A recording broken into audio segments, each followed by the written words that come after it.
My name is Gokcen Coskuner-Balli. I'm an associate professor of marketing at Argyros School of Business and Economics at Chapman University. Back in the 80s in Turkey, it was actually nice. There's some nostalgia associated with it.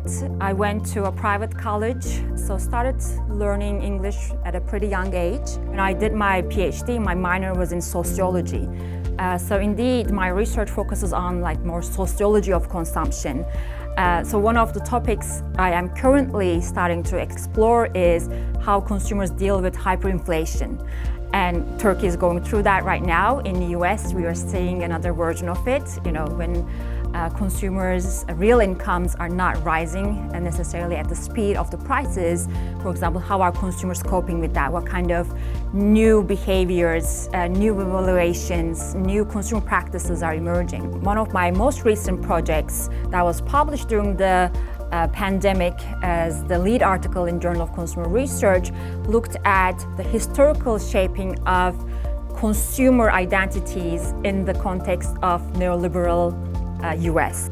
I identified presidential speeches to look at some of the discourses around consumption, because when you think about consumption and markets, indeed they're very closely related, but no one has studied it in the marketing field. The official definition of marketing is an organizational function that creates, captures, and delivers value to the consumer. But in the textbook, it just says that definition and then move on. The one thing that then I encourage that we unpack is what is that notion of value?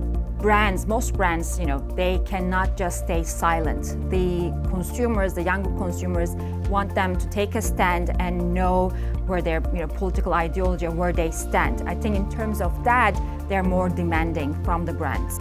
I want them to really get out of the class with acquiring the skills, and I challenge them, go out and do research and evaluate what is a good research or not. It's not only about thinking about the product strategy or thinking about price or price sensitivity, but the way that then I link it to my research is when you think about community, identity, you really need to understand the cultural context to be talking about identity value, such as the one that, for example, Nike is offering. It's not just do it, but it is in a political, cultural context where, closing the gender gap, pay gap, or closing race gap and addressing those types of things. You really need to have an insight about that cultural context then to be able to resonate with the consumers who might need those types of identity values and symbolic solutions.